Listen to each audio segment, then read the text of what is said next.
आज नवरात्रीचा 5वा दिवस. या दिवशी स्कंदमाता देवीचं पूजन करतात. ही देवी कार्तिक स्वामीची माता असल्यामुळे तिला स्कंदमाता म्हणतात. देवीचं स्वरूप अत्यंत शांत, प्रसन्न असून सिंहावर आरूढ आणि मांडीवर कार्तिक स्वामी बसलेले आहेत. या दिवसाचा कलर म्हणजे ग्रीन, शांती, समृद्धी आणि आनंदाचं प्रतीक. आज छान हिरव्या कलरची साडी वेअर केली होती.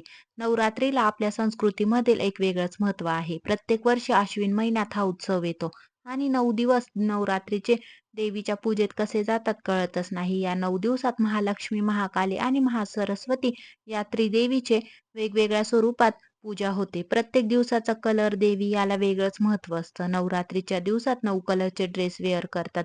त्यामुळे स्पिरिच्युअल आणि कल्चरल टच येतो.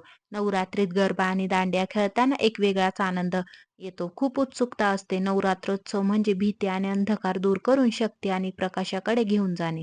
देवीचे प्रत्येक रूप आपल्याला धैर्य, ज्ञान, संयम आणि श्रद्धा जीवनात असली की आपल्याला कोणत्याही संकटावर मात करता येते. देवीजवळ लहान मुलं मंत्र म्हणतात, स्तोत्र म्हणतात. शैलपुत्रीपासून सुरू होऊन सिद्धिदात्रीपर्यंत ही 9 रूप आपल्याला जीवनातील प्रत्येक क्षणी प्रेरणा देतात. चला तर मग भेटूया एका नवीन ब्लॉगमध्ये. तुम्हाला नवरात्रीच्या खूप खूप शुभेच्छा. जय माता दी. Bye bye.